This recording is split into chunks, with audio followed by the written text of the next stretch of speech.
On October 21, 2009, a 911 call shattered the silence of a quiet Colorado neighborhood. The caller, a panicked husband. The victim, his wife of 23 years, found dead at the bottom of basement stairs. The witness, a 6-year-old golden retriever named Maverick. For the next 11 years, while everyone else moved on, Maverick didn't. She couldn't, because Maverick had seen something that night, something that would haunt her for the rest of her life. This is the true story of how one dog's unwavering loyalty and photographic memory would expose a killer, reopen a cold case, and prove that sometimes a four-legged and can't speak a single word is the most reliable witness. What you're about to hear will change everything you thought you knew about what dogs remember, understand, and fight for. This is Maverick's story. Before we begin, take a moment to like, share, and subscribe for more true dog stories that stay with you long after the video ends. Tell us where you're watching from in the comments. It's amazing to see how far these stories can travel. Back to the story. Sarah Mitchell was 48 years old, a high school guidance counselor, beloved by her students. She had this gift for seeing the kids others overlooked, the quiet ones, the struggling ones. Every Friday, she brought her golden retriever, Maverick, to school as a therapy dog. Students would sit on her office floor, hands buried in Maverick's golden fur, and just breathe, talk, heal. Sarah had been married to David Mitchell for 23 years, 2 daughters, Emma, 21, and Olivia, 18. From the outside, they were the picture-perfect American family. But 3 months before Sarah died, she'd confided in her sister, Jennifer, that something felt wrong. Sarah called me in July. She said David had changed, distant, secretive. He'd gotten a second phone for, quote, work, coming home later and later. When she suggested couples therapy, he told her she was being paranoid. And Maverick had started acting strangely too. Every time David came home, Maverick would position herself between him and Sarah. The dog who'd once greeted him with tail wags now watched him with unblinking attention, protective, alert. Sarah joked about it. I think Maverick likes me more than David these days, but it wasn't funny. Dogs can detect changes in our biochemistry, stress hormones, fear. Studies show they know when we're anxious, even when we're hiding it from ourselves. Was Maverick reacting to Sarah's hidden fear? Or was she sensing something dangerous in David? 6 days later, everyone would wish they'd paid more attention. October 21st, 2009, 11:47 p.m. Boulder County 911, what's your emergency? My wife, I think she fell down the stairs. She's not breathing. Oh God, please send someone. Sir, I need you to stay calm. What's your address? 2247 Maple Ridge Drive, Boulder. Please hurry. Is she conscious? No. There's so much blood. Sir, is she breathing? I think she's gone. Please, just send someone. Police arrived 7 minutes later. Sarah Mitchell was at the bottom of the basement stairs. Severe head trauma, multiple impact points. She'd been dead for approximately 15 minutes. David told officers he'd been upstairs in bed watching TV with noise-canceling headphones, heard nothing until Maverick started, quote, going crazy, barking and scratching at the door. That's when he found Sarah. His story: she must have gone to the basement, lost her footing, and fell in. Tragic accident. But Officer Rebecca Santos, Maverick, the family's golden retriever, was acting aggressively toward David. When we tried to work on Sarah, the dog stayed between us and the husband, growling. The family said she'd never done that in her life. I wrote in my report, family dog appeared distressed and would not allow husband to approach victim. But at the time, we thought it was just trauma. Dogs react strangely sometimes. The investigation lasted 3 weeks. The medical examiner ruled Sarah's death consistent with accidental fall. The case was closed. David collected $750,000 from Sarah's life insurance policy. Within 6 months, he was dating someone from his office, a woman named Courtney. Within a year, they were engaged. Sarah's daughters, Emma and Olivia, were devastated, not just by their mother's death, but by how fast their father seemed to forget her. And David wanted to rehome Maverick, said the dog reminded him too much of Sarah, said she had behavioral issues now. But Emma refused. She'd just graduated college and was moving back to Colorado.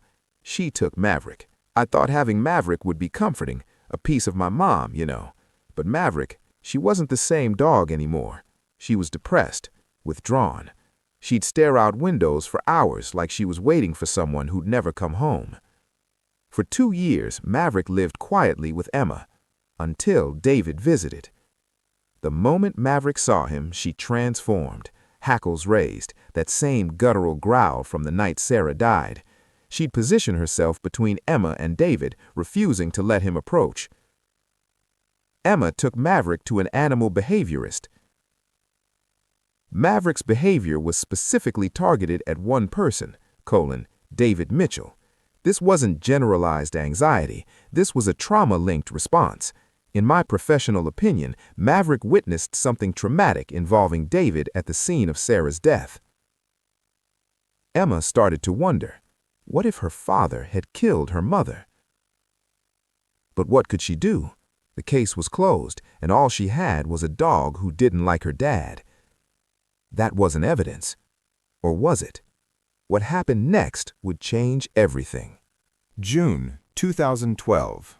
3 years after Sarah's death, David was getting remarried to Courtney. Emma reluctantly attended, bringing Maverick.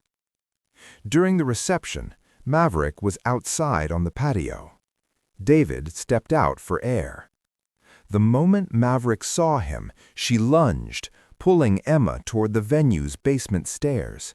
Frantic, barking, trying to drag David down those stairs. Emma, it was like she was trying to show us something, tell us something. Everyone on that patio saw it. Dad looked terrified. He went back inside and wouldn't come back out. Narrator. That night, Emma called her sister Olivia and said, "I think Maverick knows Dad killed Mom. I know that sounds crazy, but I really think she does." For the next 3 years, Emma and Olivia quietly watched their father, questioned things they'd accepted. But it would take someone else to reopen the case. Detective Marcus Reeves had been a rookie the night Sarah died. In 2015, after retiring, he pulled the old case file. Detective Marcus Reeves, Boulder Police, retired. I looked at the crime scene photos again with fresh eyes and years of training and blood spatter analysis. The pattern wasn't consistent with a simple fall. There was cast-off spatter, the kind you see when a blood-covered object is swung multiple times. And Sarah's injuries, 3 distinct blunt force trauma points, front, side, and back of her head. That's more consistent than being struck from multiple angles, than tumbling downstairs. I thought, what if this wasn't an accident? What if someone staged it? Reeves brought his findings to Sarah's sister, Jennifer, in August 2015. Together, they formed an unusual plan. They would bring Maverick, now 12 years old, back to the house where Sarah died, to see if the dog's memory would reveal anything. Detective Reeves. I'd read Officer Santos's report about Maverick's behavior that night, and Jennifer told me about the incident since, how Maverick only reacted to David, how she tried to pull him toward stairs. Dogs have incredible associative memory. I thought, what if we could trigger that memory, see how she reacts? Narrator. July 14, 2016. 7 years after Sarah's death, Emma drove Maverick back to 2247 Maple Ridge Drive. The new owners had agreed to let them inside.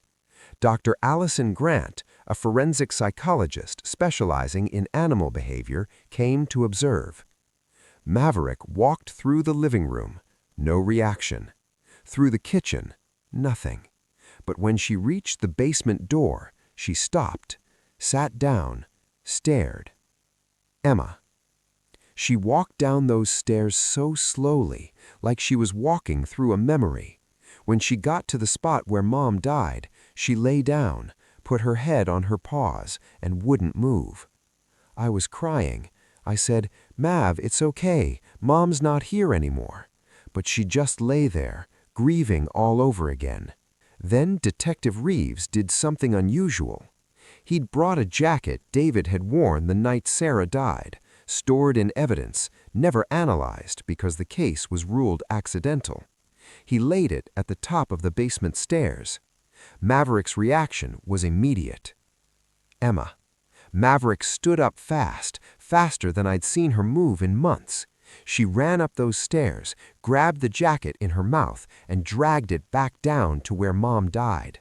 Then she stood over it, hackles raised, growling, like she was saying, "This person, right here, he did it." Narrator. Dr. Allison Grant, a forensic psychologist. What we witnessed was extraordinary. Maverick associated David's scent with the location of Sarah's death in a way that suggests she witnessed David in a violent context at that location. This level of trauma-linked behavior maintained over 7 years is rare, but scientifically valid. Maverick remembered, and she was trying to tell us.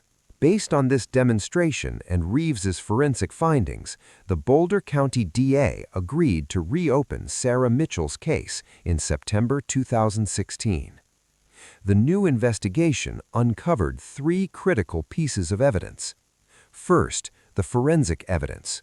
A blood spatter analyst reviewed the photos. Her conclusion: the pattern was inconsistent with a fall. It suggested homicidal violence, someone striking Sarah multiple times, then staging her body. Second, financial motive. Investigators discovered David's company was failing in 2009. He was $650,000 in debt, facing bankruptcy. But 18 months before Sarah died, he'd tripled Sarah's life insurance from $250,000 to $750,000. When Sarah died, David's financial problems vanished overnight.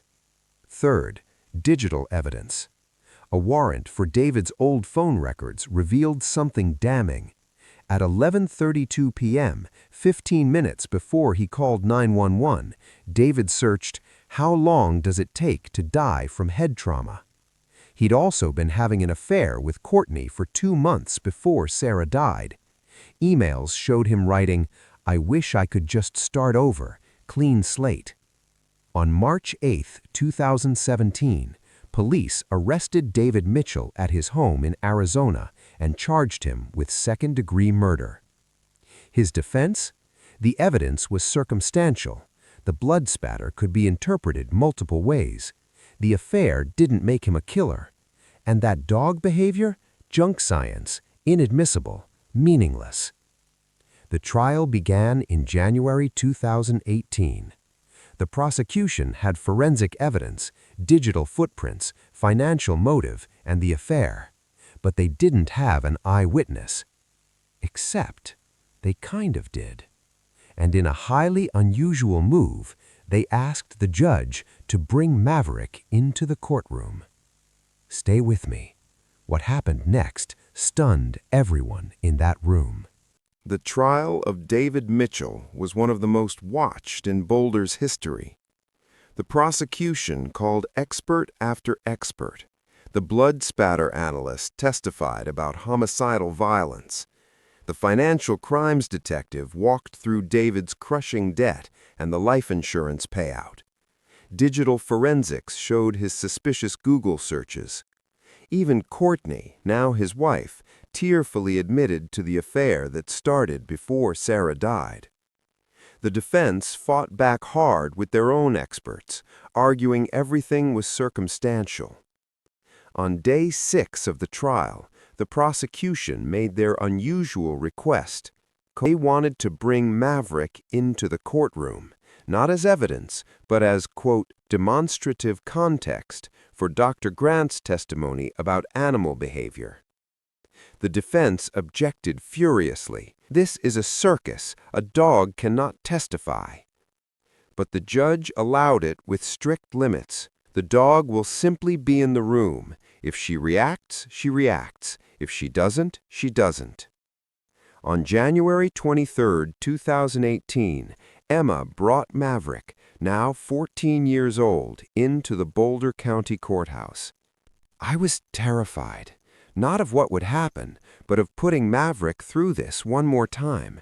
But Detective Reeves said, quote, "Your mom deserves justice. Maverick needs to do this for Sarah." So we went in. Dr. Grant testified first about Maverick's trauma-linked behavioral response, the science behind episodic memory in dogs, why Maverick would remember if she'd witnessed David harm Sarah. Then the judge said, "You may bring in the dog." Maverick walked slowly down the aisle beside Emma, calm, looking around. And then she saw David sitting at the defense table. Maverick stopped. Her whole body went rigid. She stared at Dad. Then she started that growl, that low guttural sound I'd heard for years. Her hackles raised. She pulled on the leash, trying to move toward him, not to attack, to confront. The jury saw it. Everyone saw it. Maverick was telling them, "That man killed my mom, and I've been trying to tell you for 8 years." Dad's face went white. His hands started shaking. The jury saw that too. Emma took Maverick out after less than 2 minutes, but those 2 minutes changed everything. Could Maverick's behavior convict David Mitchell? No, the law doesn't allow that. But could it influence how the jury viewed all the other evidence? Absolutely. 3 days later, closing arguments were delivered. The prosecution, David Mitchell murdered his wife for money and another woman. He staged a crime scene and lied for 8 years. He robbed his daughters of their mother and the truth. This court finds no mitigating circumstances. The sentence is 25 years to life. The defense, you cannot convict a man based on circumstantial evidence and a dog's behavior. This is America. We require proof beyond reasonable doubt. On February 9, 2018, after 2 days of deliberation, the jury reached a verdict. On the charge of murder in second degree, how do you find? We find the defendant, David Mitchell, guilty. The gallery erupted. Emma and Olivia collapsed into each other's arms, sobbing. David Mitchell stood frozen, unable to process that he'd been caught. 3 weeks later, the judge sentenced him to 25 years to life. "Mr. Mitchell, you murdered your wife for money and another woman. You staged a crime scene and lied for 8 years. You robbed your daughters of their mother and the truth. This court finds no mitigating circumstances. The sentence is 25 years to life." David was let out in handcuffs. He never looked at his daughters. When they read that verdict, guilty, I could finally breathe. Not because I wanted Dad in prison. I just needed the truth. We all needed the truth. That night, I went home to Maverick. I hugged her and said, "We did it, Mav. We got justice for Mom. You never gave up." For the first time in 8 years, her tail really wagged, like she understood, like she knew it was finally over. Maverick lived for 1 more year after David's conviction. Emma and Olivia spoiled her, steak dinners, sleeping on the bed, all the love she deserved. On March 3, 2019, at age 15, Maverick passed away peacefully in Emma's arms. I told her she did good, that Mom was proud of her, that she could rest now. More than 200 people attended Maverick's memorial. Former students, neighbors, Detective Reeves, who saluted a photo of Maverick and said, quote, "You were the best witness I ever worked with." Justice had been served. Truth had won, and a loyal golden retriever could finally rest. But Maverick's legacy? That's still growing. Today, there's a bench at the Boulder Public Library with a plaque that reads, quote, "In loving memory of Sarah Mitchell and Maverick. Love is loyalty, loyalty is love. Emma and Olivia visit every year on their mother's birthday. They bring tennis balls for other dogs to find and play with, exactly what Sarah and Maverick would have wanted. Maverick's story has changed how we think about dogs and memory. Law schools now study this case to teach about non-traditional evidence. Animal behaviorists cite Maverick's case in research on trauma responses.